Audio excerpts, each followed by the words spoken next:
نحمده ونصلي على رسوله الكريم اما بعد فاعوذ بالله من الشيطان الرجيم بسم الله الرحمن الرحيم رب اشرح لي صدري ويسر لي امري واحلل عقدة من لساني يفقهوا قولي۔ ناظرین، پروگرام اللہ کے خوبصورت نام کے ساتھ آپ کی خدمت میں حاضر ہے۔ آج ہم انشاءاللہ اللہ سبحانہ وتعالی کے نام الحکیم پر بات کریں گے۔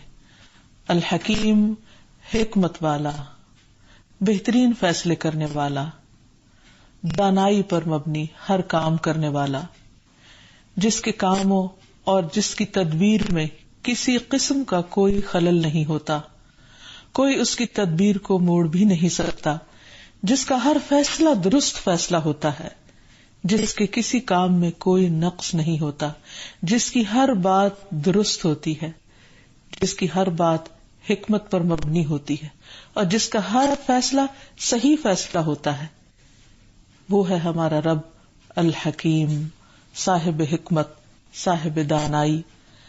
قرآن مجید میں ہم دیکھتے ہیں تو اللہ سبحانہ تعالیٰ کا یہ نام تقریباً 94 بار آیا ہے، 94 ٹائمز، اور اکثر اس کی صفت عزیز کے ساتھ ہے، العزیز الحکیم، اور اسی طرح ایک جگہ الحکیم الخبیر بھی آیا ہے۔ تو اللہ سبحانہ تعالیٰ ہر کام میں حکمت سے فیصلے کرتا ہے۔ اس نے جو کچھ پیدا کیا اس کی تخلیق میں حکمت ہے۔ آئیے ہم دیکھتے ہیں کہ قرآن مجید میں اس کا ذکر کس انداز میں ملتا ہے۔ سورۃ صاد میں اللہ تعالیٰ فرماتے ہیں وَمَا خَلَقْنَا السَّمَاءَ وَالْأَرْضَ وَمَا بَيْنَهُمَا بَاطِلًا ذَلِكَ ظَنُّ الَّذِينَ كَفَرُوا فَوَيْلٌ لِّلَّذِينَ كَفَرُوا مِنَ النَّارِ، اور ہم نے آسمان اور زمین اور جو کچھ ان کے درمیان ہے، یعنی جو کچھ بھی ہے، یہ سب چیزیں بیکار پیدا نہیں کی۔ یہ تو ان لوگوں کا گمان ہے جو کفر کرتے ہیں، اور ایسے لوگوں کے لیے دوزخ کی آگ سے ہلاکت ہے۔ تو اس سے پتہ یہ چلتا ہے کہ آسمانوں کی تخلیق ہو یا زمین کی یا ان کے درمیان کی کسی بھی چیز کی، ان میں سے ایک ایک چیز، کوئی چھوٹی چیز ہو یا بڑی ہو، سفید ہو یا سیاہ ہو، ہر چیز کے پیدا کرنے کا ایک مقصد ہے، اور سب سے بڑھ کر انسان کی تخلیق کا ایک مقصد ہے۔ جہاں ایک چیونٹی کی پیدائش کا مقصد ہے، جہاں ایک ہاتھی کے پیدا کرنے کے پیچھے کوئی حکمت کار فرما ہے، وہاں انسان کی تخلیق بھی بے معنی اور بے مقصد نہیں ہو سکتی۔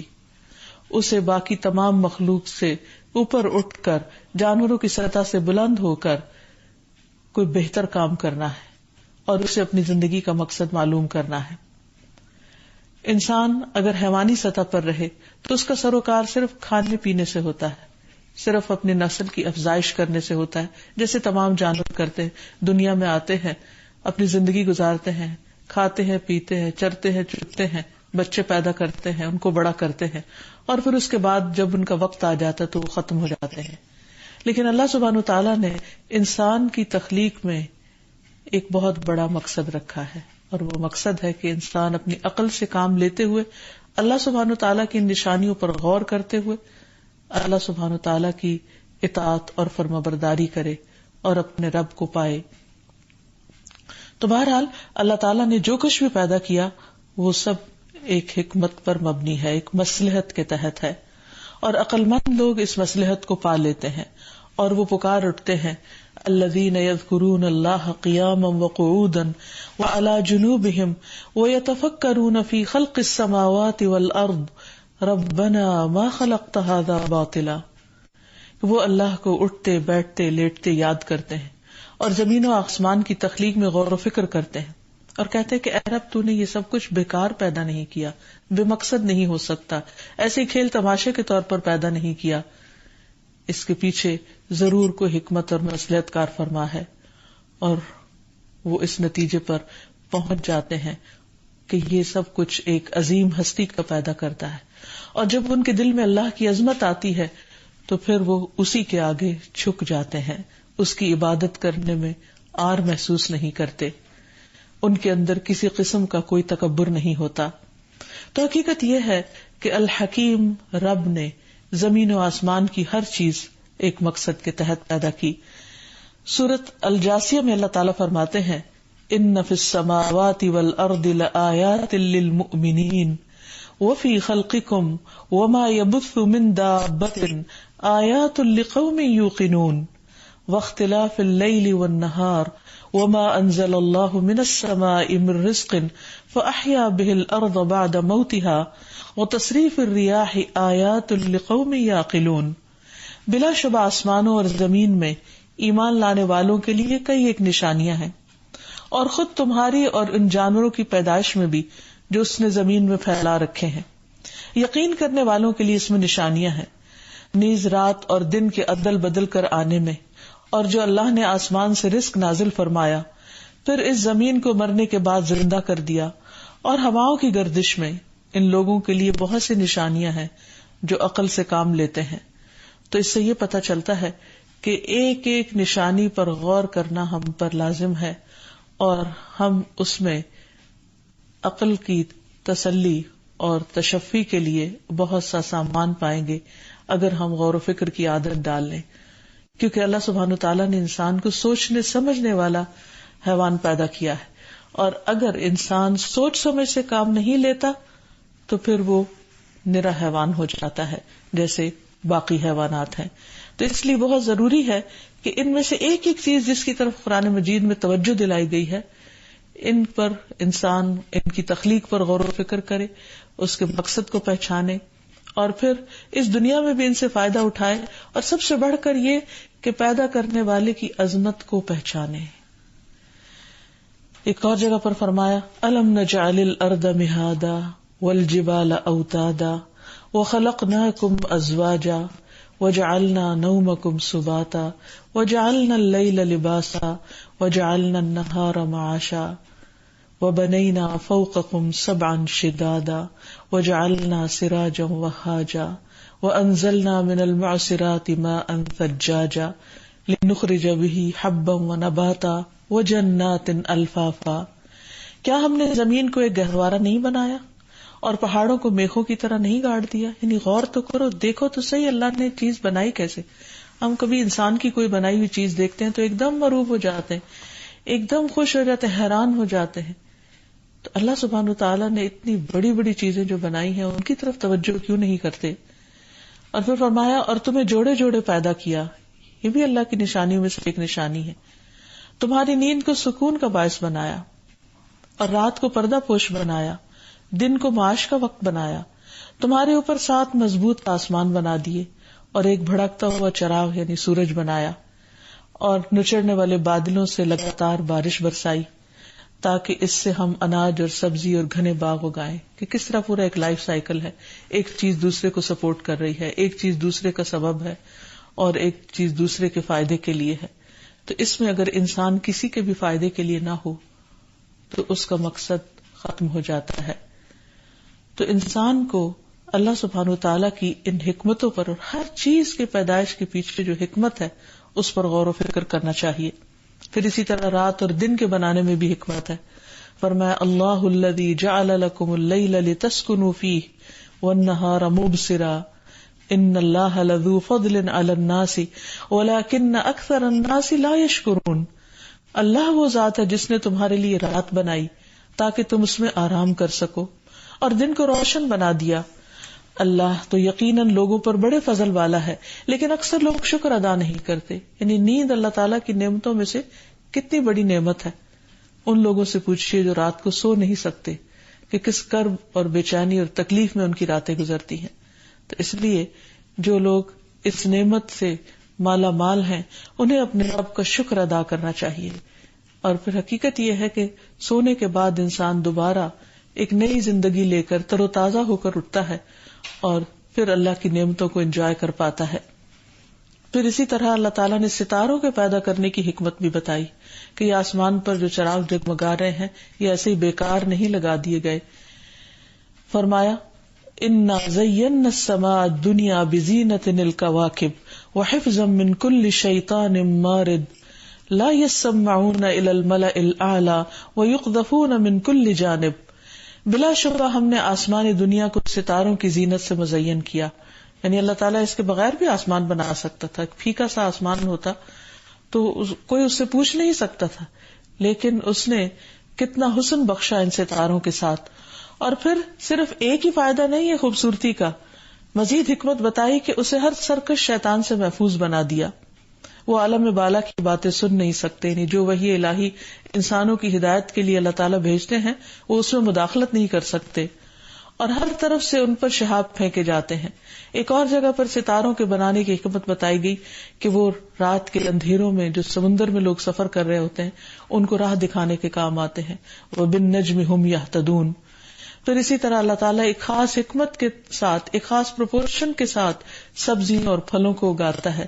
جو چیز جتنی زیادہ مقدار میں کنزیوم ہوتی ہے وہ اتنی ہی کثرت کے ساتھ اگتی ہے، اور جو چیزیں انسان کی غذا کے علاوہ دوا کے طور پر استعمال ہوتی ہیں ان کی پیدائش عام طور پر کم ہوتی ہے. فرمایا هو الذی انزل من السماء ماء فاخرجنا به نبات كل شيء فاخرجنا منه خضرا نخرج منه حبا متراكبا ومن النخل من طلعها قنوان دانية وجنات من أعناب والزيتون والرمان متشابها مشتبها وغير متشابه انظروا إلى ثمره إذا أثمر وينعه إن في ذلكم لآيات لقوم يؤمنون. اور وہی ہے جس نے آسمانوں سے پانی اتارا تو ہم نے اس کے ساتھ ہر چیز کی انگوری نکالی، پھر ہم نے اس سے سبز کھیتی نکالی جس میں سے ہم تہ بتہ چڑھے ہوئے دانے نکالتے ہیں، اور کھجور کے درختوں سے ان کے گابھے میں سے جھکے ہوئے خوشے ہیں، اور انگوروں اور زیتون اور انار کے باغات ملتے جلتے اور نہ ملتے جلنے والے. اس کے پھل کی طرف دیکھو جب وہ پھل لائے، اور اس کے پکنے کی طرف، بے شک اس میں ان لوگوں کے لیے یقیناً بہت سی نشانیاں ہیں جو ایمان لاتے ہیں. یعنی اللہ سبحانہ تعالیٰ نے ان چیزوں کو بطور غذا تو پیدا کیا ہی ہے، لیکن ان کو اپنی نشانیوں میں سے ایک نشانی بھی قرار دیا ہے. اور حقیقت یہ ہے کہ انسان اگر غور کرے کہ مٹی کے پیٹ سے کیا کچھ نکلتا چلا جا رہا ہے، اگر مٹی کو انسان کھول کر دیکھے تو اس کے اندر وہ خوشبو نہیں ہوتی جو پھل میں آ چکی ہوتی ہے، وہ رنگ وہاں نظر نہیں آتا جو پھلوں اور پھولوں اور پتوں کے اندر نظر آتا ہے، وہ ذائقہ اور ٹیسٹ مٹی کے اندر کہیں نہیں ملتا جو پھلوں کے اندر پیدا ہو جاتا ہے. یہ سب کچھ پیدا کرنے والا کون ہے؟ اور پھر بعض اوقات ایک ہی باغ کے اندر ایک ہی ہوا، ایک ہی بارش، ایک ہی پانی، ایک ہی دھوپ، ایک ہی مٹی، لیکن ہر چیز مختلف رنگوں کی نکل رہی ہے، مختلف شکلوں اور مختلف فائدوں کی. اور پھر انسان ان کے بارے میں بہت کم جانتا ہے. بہت سی چیزیں بظاہر یوں لگتا ہے کہ صرف کھانے کی ہیں، حالانکہ اس میں غذا کے علاوہ شفا بھی اللہ نے رکھی. اور صرف غذا اور شفا ہی نہیں، اس کا انوائرمنٹ پر یا پورے ماحول پر بھی ایک خاص اثر ہوتا ہے. اور پھر وہ صرف انسانوں ہی کی غذا نہیں ہوتی، انسانوں کے علاوہ دوسری مخلوقات کی غذا بھی ہوتی ہے. تو یہ سب کچھ کسی بنانے والے نے ہی بنایا، اور وہ بنانے والا بہت حکمت والا ہے جس کا کوئی بھی کام حکمت سے خالی نہیں اور بے مقصد نہیں، اور صرف کام برائے کام نہیں، یا کوئی بھی چیز محض دل لگی کے لیے پیدا نہیں کی، بلکہ ہر چیز کو بنایا اور پرفیکٹ بنایا، جیسی انسان کو ضرورت تھی اس کے مطابق بنایا. حتیٰ کہ انسان کا جوڑا انسان میں سے بھی بہت پرفیکٹ بنایا، دونوں کو مختلف شکلوں میں پیدا کیا، ایک کو مرد اور ایک کو عورت کی شکل میں. اگر دونوں ایک ہی جیسے ہوتے تو اس میں کیا حسن تھا، یہ کیا خوبی تھی.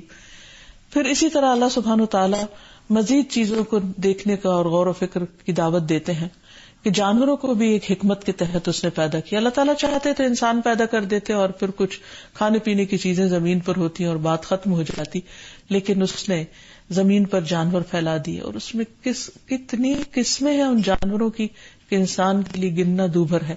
پھر صرف زمین پہ چلنے والے جانور نہیں بلکہ رینگنے والے جاندار بھی ہیں، اور پھر ہواؤں میں اڑنے والے پرندے، اور پرندوں کے رنگ اور ان کے ڈیزائن اور ان کے اندر کی خوبصورتی اور حسن حیرت انگیز طور پر انسان کے لیے ایک نشانی ہے جس میں انسان کو اللہ سبحانہ وتعالیٰ کی حکمت کار فرما نظر آتی ہیں. پھر یہ ہے کہ بعض جاندار 4 ٹانگوں والے ہیں، بعض 8 والے ہیں، اور بعض تو انگنت ٹانگیں رکھتے ہیں یعنی انسیکٹس میں سے. پھر اسی طرح بعض کو دودھ دینے والا بنایا، بعض کو رینگنے والا بنایا، بعض کو اڑنے والا بنایا، بعض کو دوڑنے والا، اور بعض صرف چل سکتے ہیں، دوڑ نہیں سکتے. اللہ تعالیٰ فرماتے ہیں واللہ خلق کل دابۃ من ماء فمنہم من یمشی علی بطنہ ومنہم من یمشی علی رجلین ومنہم من یمشی علی اربع یخلق اللہ ما یشاء ان اللہ علی کل شیء قدیر. اور اللہ نے ہر چلنے والے جاندار ایک قسم کے پانی سے پیدا کیے، پھر اس میں سے کوئی وہ ہے جو اپنے پیٹ پہ چلتا ہے، اس میں سے کوئی وہ ہے جو 2 پاؤں پہ چلتا ہے، ان میں سے کوئی وہ ہے جو 4 پہ چلتا ہے. اللہ پیدا کرتا ہے جو چاہتا ہے، یقیناً اللہ ہر چیز پر خوب قدرت رکھنے والا ہے.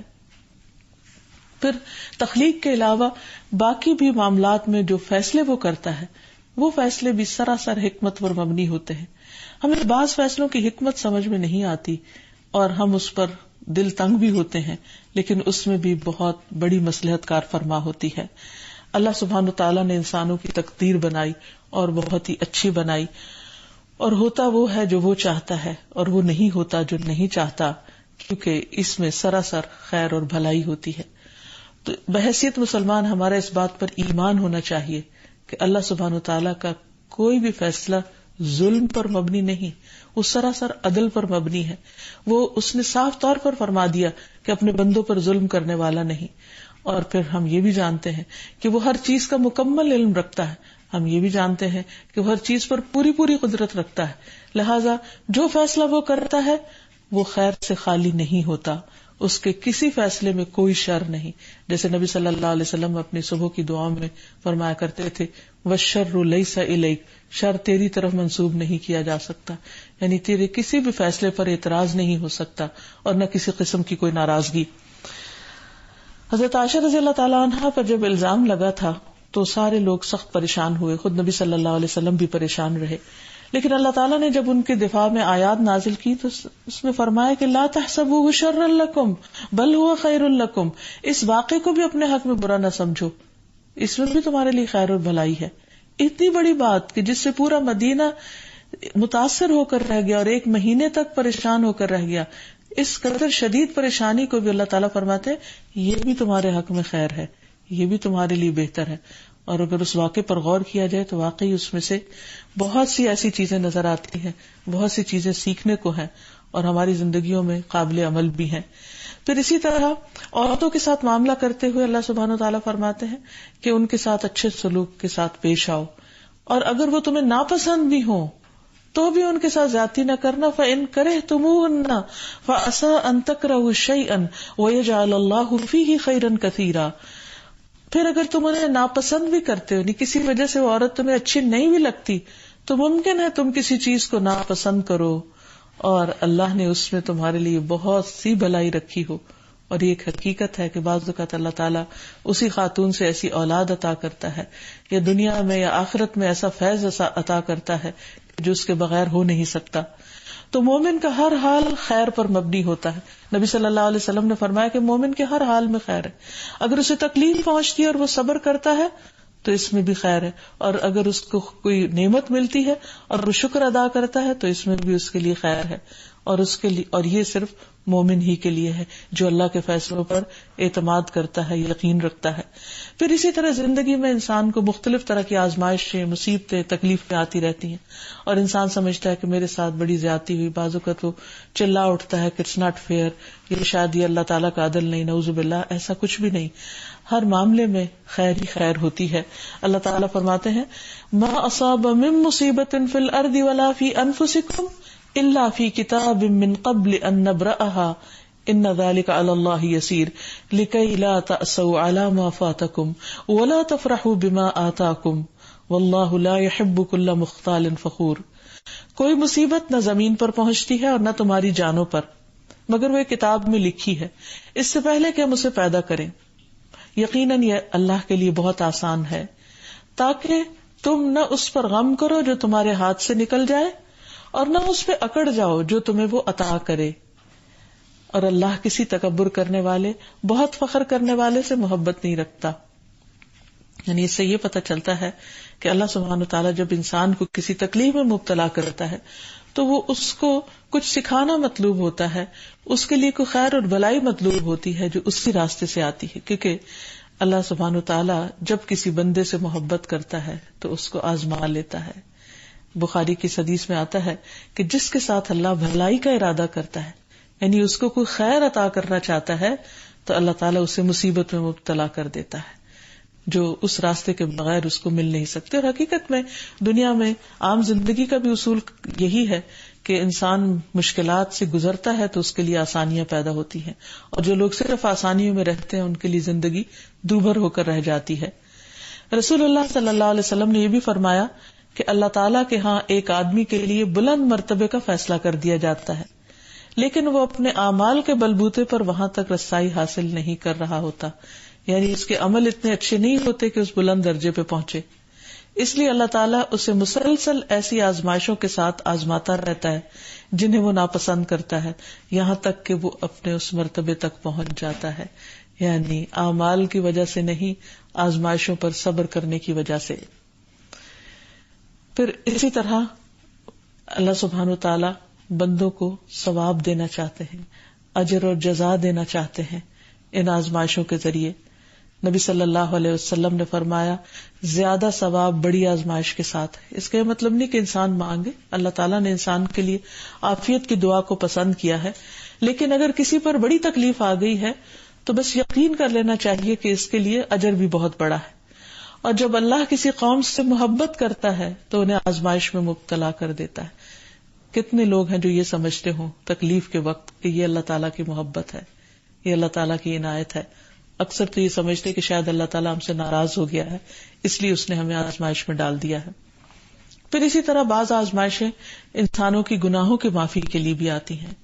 نبی صلی اللہ علیہ وسلم نے فرمایا مسلمان پر کوئی مصیبت، بیماری یا غم یا تکلیف ایسی نہیں آتی حتیٰ کہ ایک کانٹا بھی اگر اس کو چبھتا ہے تو اس کے بدلے اللہ تعالیٰ اس کے گناہ دور کر دیتا ہے. ہم عام طور پر سمجھتے ہیں کہ ہم نے کوئی غلط کام نہیں کیا. بعض لوگ تو باقاعدہ یہ کہتے ہیں کہ پتہ نہیں ہم سے کون سی غلطی ہو گئی. ہمیں واقعی نہیں پتا ہوتا کہ کون سی ہوگی، لیکن یہ ہمیں یاد رکھنا چاہیے کہ نہ جانتے ہوئے بھی ہم بہت سی غلطیاں کرتے رہتے ہیں. اور سب سے بڑی غلطی تو عام طور پر جو لوگ کرتے ہیں وہ اپنے وقت کا صحیح استعمال نہ کرنا اور باقی نعمتوں کا بھی صحیح استعمال نہ کرنا اور ان کو فار گرانٹیڈ لینا اور ضائع کرتے رہنا. پھر اسی طرح انسان کی روحانی ترقی کے لیے بھی آزمائشوں کی بھٹی میں اس کو ڈالنا ضروری ہوتا ہے، کیونکہ انسان بعض اوقات دنیا میں محو ہو کر غافل ہونے لگتا ہے اور اللہ تعالیٰ کو بھول جاتا ہے. پھر اللہ تعالیٰ اس کو کسی تکلیف میں ڈالتے ہیں تو وہ اللہ کو پکارنے لگتا ہے اور اللہ کو یاد کرنے لگتا ہے. اللہ سبحانہ تعالیٰ پر ایمان کا تقاضا یہ ہے کہ ہم سب سے زیادہ اس سے محبت کریں. تو بندہ جب اللہ تعالیٰ کو بھول کر کسی اور چیز سے زیادہ محبت کرنے لگتا ہے تو اللہ تعالیٰ وہاں سے بھی اس کو آزماتا ہے اور پھر اس کو دنیا کی حقیقت سمجھاتا ہے اور اپنے ساتھ جوڑ لیتا ہے. تو جس شخص کے اندر خیر ہوتا ہے آزمائش اس کو ایمان میں اور عمل میں اور ترقی عطا کرتی ہے، لیکن اگر کسی کے اندر شر ہوتا ہے تو بعض اوقات وہ آزمائش اس کے لیے اور بڑی مصیبت کا ذریعہ بن جاتی ہے. بہرحال اللہ سبحانہ وتعالیٰ اپنے بندے کو پاک کرنا چاہتا ہے دنیا کی محبت سے، دنیا کی لالچ سے، گناہوں سے، غلط کاموں سے اور گناہوں کے بوجھ سے آزاد کرنا چاہتا ہے اور ان بیماریوں کو، تکلیفوں کو، مشکلات کو گناہوں کا کفارہ بنا دیتا ہے. لیکن اکثر لوگ اس کو سمجھتے نہیں. بعض اوقات اللہ تعالیٰ انسان کو پہلے سے زیادہ اچھی نعمت دینا چاہتا ہے اور بندہ اس چیز کے ساتھ چمٹ کر بیٹھا ہوتا ہے اور اس چیز کے جانے کو وہ سمجھتا ہے کہ شاید یہ میرے حق میں نقصان ہو گیا، جبکہ اللہ تعالیٰ وہ لے کر اس پر بندے سے صبر اور شکر کروا کے اس سے بڑی نعمت اس کو دینا چاہتا ہے. اس سلسلے میں ایک حدیث میں آتا ہے کہ اللہ تعالیٰ فرماتے ہیں جب میں اپنے مومن بندے کو آزماتا ہوں اور وہ تیمارداری کرنے والوں کے سامنے میرا شکوہ نہیں کرتا تو اس کو اپنی قید سے آزاد کر دیتا ہوں. اس کے پہلے گوشت کے عوض بہترین گوشت عطا کرتا ہوں اور اس کے پہلے خون کے عوض بہترین خون عطا کرتا ہوں، اور اس طرح وہ اثر نو عمل کرتا ہے، یعنی پھر سے ایک نیا انسان بن جاتا ہے. اسی طرح ہم دیکھتے ہیں کہ اللہ سبحانہ وتعالیٰ کے جو شرعی احکامات ہیں، جو دین کے بارے میں ہمیں ہدایات دی گئی ہیں، وہ بھی سراسر حکمت پر مبنی ہیں. مثلاً اللہ تعالیٰ ہمیں گھر میں داخل ہونے کے آداب کے بارے میں سکھاتا ہے کہ جب تم گھر میں داخل ہو تو سلام کیا کرو، اجازت لے کر داخل ہوا کرو. تو اس میں بھی بہت بڑی حکمت ہے. قرآن مجید میں ہے وَإِذَا بَلَغَ الْأَطْفَالُ مِنْكُمُ الْحُلُمَ فَلْيَسْتَأْذِنُوا كَمَا اسْتَأْذَنَ الَّذِينَ مِنْ قَبْلِهِمْ كَذَلِكَ يُبَيِّنُ اللَّهُ لَكُمْ آيَاتِهِ وَاللَّهُ عَلِيمٌ حَكِيمٌ. اور جب بچے سن بلوغ کو پہنچ جائیں تو وہ بھی اس طرح اذن لیا کریں جیسا کہ ان سے پہلے ان کے بڑے اذن یا اجازت لیتے تھے، یعنی گھر میں اجازت لے کہ مرد داخل ہوں. اللہ تعالیٰ اسی طرح تمہارے لیے اپنے احکام کھول کر بیان کرتا ہے. اللہ سب کچھ جاننے والا اور حکمت والا ہے. یعنی اس آیت میں خاص طور پر علیم حکیم کا لفظ بھی آیا ہے. عطا کہتے ہیں کہ میں نے ابن عباس سے پوچھا کیا میں اپنی بہن سے بھی اندر آنے کی اجازت لوں؟ تو انہوں نے کہا ہاں. میں نے دوبارہ پوچھا کہ میری 2 بہنیں ہیں جو میری زیر پرورش ہیں، میں ان پہ خرچ کرتا ہوں، کیا میں ان سے بھی اجازت لیا کروں؟ آپ نے کہا ہاں. کیا تم انہیں عریاں دیکھنا پسند کرو گے؟ کہ ہو سکتا ہے وہ جب گھر میں کسی مرد کو نہ پائیں تو وہ بہت ریلیکسڈ ہو اور ایسے لباس میں ہو، لیکن اگر تم اچانک داخل ہو جاؤ گے تو یہ تمہارے لیے امبیرسمنٹ کا ذریعہ ہوگی.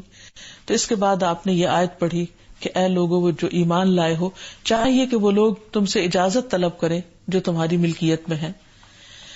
پھر اللہ سبحانہ وتعالیٰ نے اولاد کے درمیان عدل کا حکم دیا ہے، اور اس میں بھی بڑی حکمت ہے، کیونکہ رسول اللہ صلی اللہ علیہ وسلم نے فرمایا اپنی اولاد کے درمیان انصاف کیا کرو، اپنے بیٹوں کے حقوق کی ادائیگی میں برابری کا خیال رکھا کرو، یعنی کسی کے ساتھ زیادتی اور ناانصافی نہ کرو، کیونکہ اس سے اولاد کے درمیان باہم ایک دوسرے سے نفرت پیدا ہو جاتی ہے.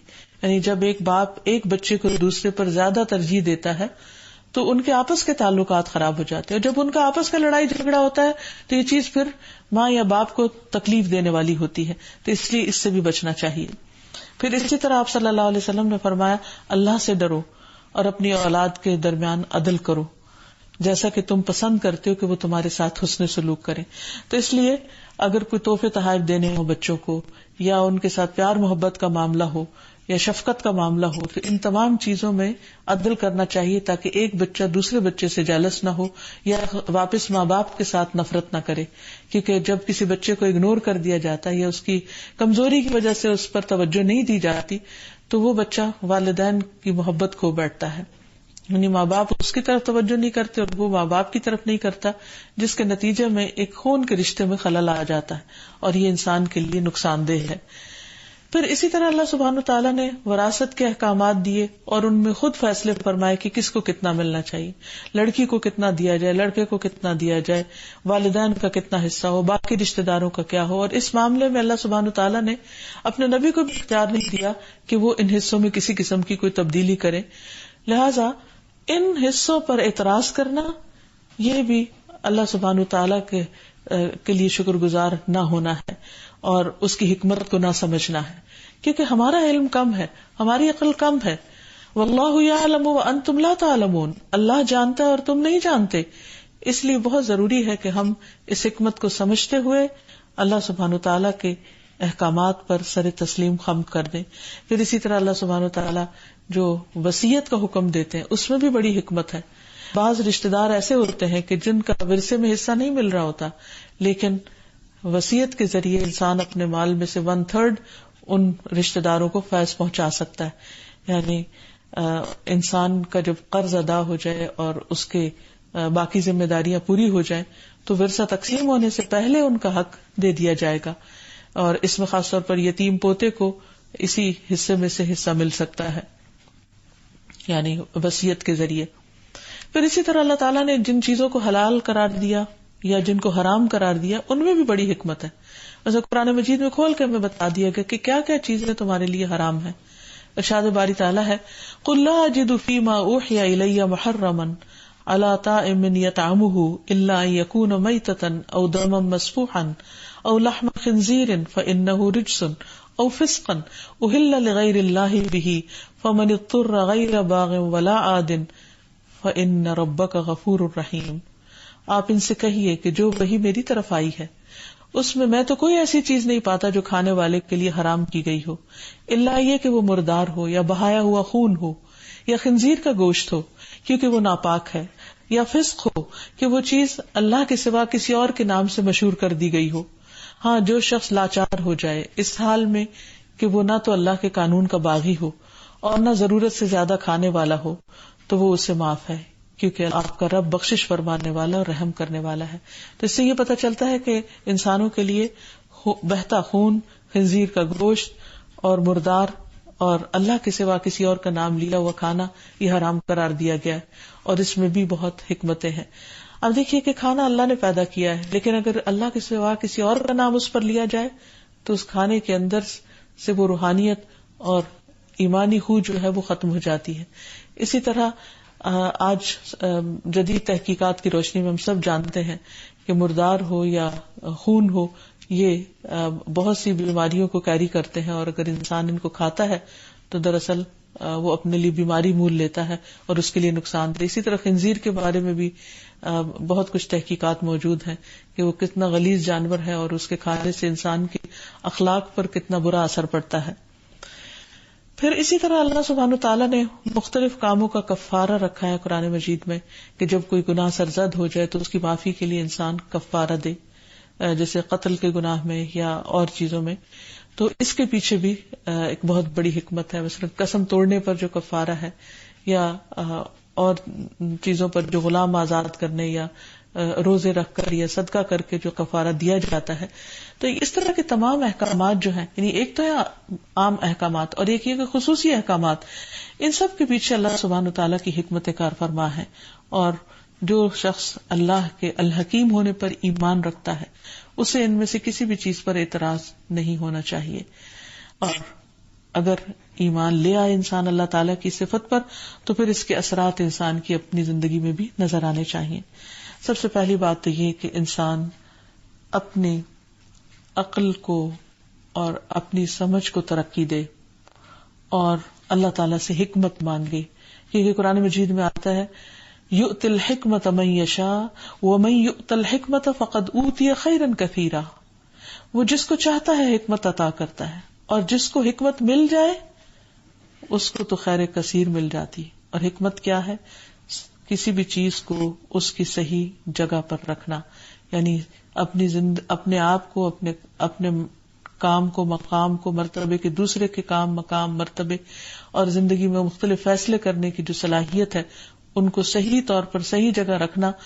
بات کرنے میں کون سی بات کہاں کہنی ہے، کہاں نہیں کرنی، کہاں بولنا ہے، کہاں خاموش ہونا ہے، کس وقت کھانا ہے، کس وقت نہیں کھانا، کیا چیز فائدہ مند ہے، کیا چیز نقصان دہ. ان تمام امور کے بارے میں انسان صرف علم کی بنا پر فیصلے نہیں کر سکتا، اس کے لیے حکمت درکار ہوتی ہے. اور پھر یہ کہ کون سی چیز کتنی کرنی چاہیے یہ سب اللہ تعالیٰ ہی سمجھ دیتا ہے. تو اس لیے اللہ تعالیٰ سے دعا کرنی چاہیے کہ اللہ تعالیٰ ہمیں حکمت عطا کرے، اور پھر اس کے لیے انسان سنجیدہ بھی ہو، کوشش بھی کرے اور علم حاصل کرنے کی کوشش کرے تاکہ انسان اپنی عقل کو جلا دے. جب انسان کے اندر سمجھ آ جاتی ہے تو پھر اس کے بہت سے معاملات خود بخود درست ہونے لگتے ہیں اللہ کی دی ہوئی توفیق سے.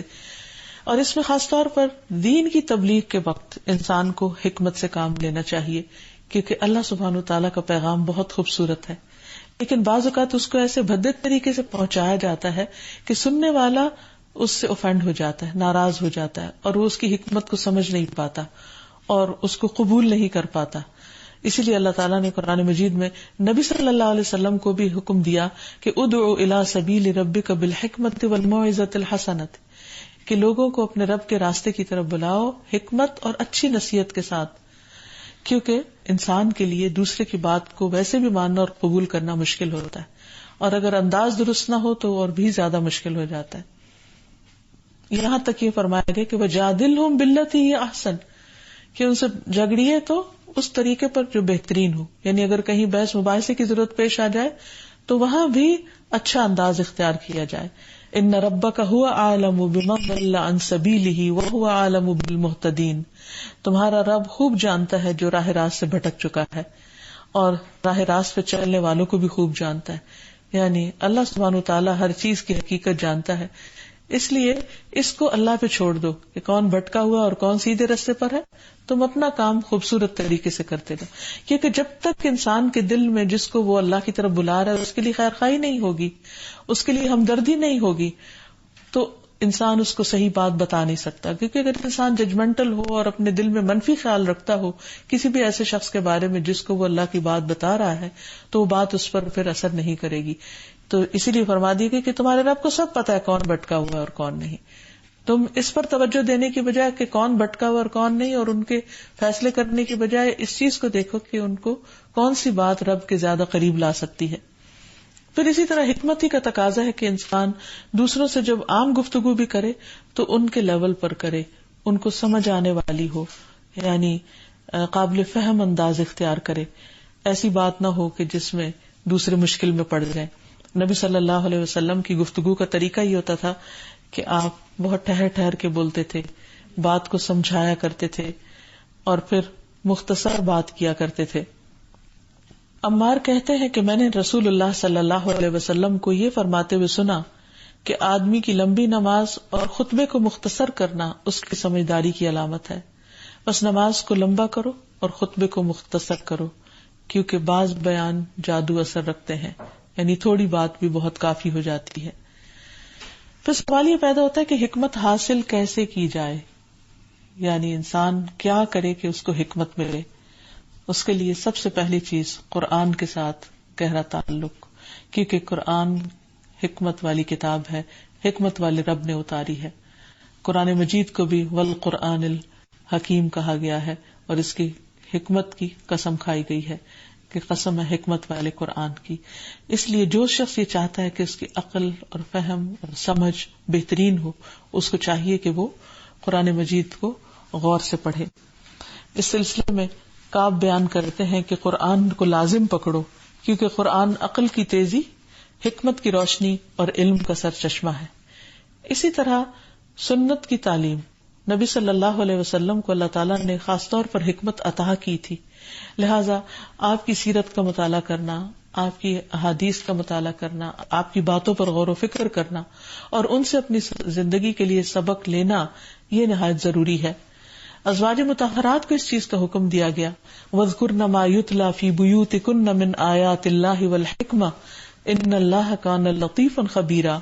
اور جو تمہارے گھروں میں اللہ کی آیات اور حکمت کی باتیں پڑھ کر سنائی جاتی ہیں انہیں یاد رکھو، بلا شبہ اللہ بڑا باریک بین اور باخبر ہے. یعنی یہاں آیات اللہ سے مراد قرآن مجید ہے اور حکمت سے مراد نبی صلی اللہ علیہ وسلم کی سنت ہے. پھر اسی طرح یہ ہے کہ انسان صاحب حکمت لوگوں کی کمپنی اختیار کرے.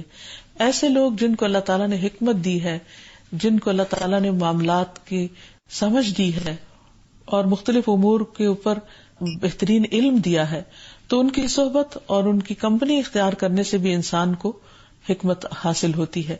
ان کو دیکھ کر، ان کے معاملے کو دیکھ کر، ان کے طریقوں کو دیکھ کر.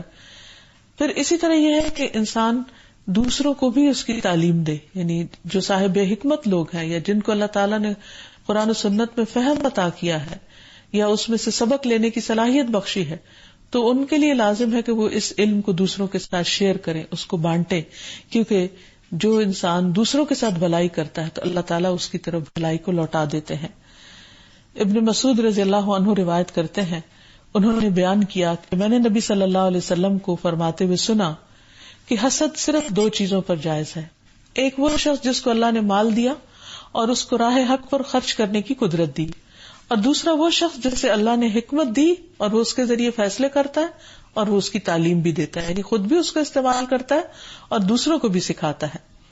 پھر اسی طرح یہ ہے کہ نبی صلی اللہ علیہ وسلم کے مختلف فیصلوں کو اگر ہم دیکھیں اور آپ کے معاملات کو دیکھیں تو وہ سراسر حکمت پر مبنی ہے. مثلاً حدیبیہ کے موقع پر آپ نے جو طریقہ اختیار کیا وہ سراسر آپ کی حکمت عملی پر مبنی ہے. پھر اسی طرح بعض اوقات بچوں کی یا دوسروں کی شرارت پر انہیں سزا دینے کی بجائے ان سے پیار اور محبت اور شفقت کا معاملہ کیا. اور یہ بہت سے مواقع ایسے ملتے ہیں ہمیں آپ صلی اللہ علیہ وسلم کی زندگی میں کہ جس سے آپ کے دشمن آپ کے دوست بن جاتے ہیں. اور حقیقت میں یہی حکمت ہے کہ جس سے انسان غیروں کو بھی اپنا بنا لے.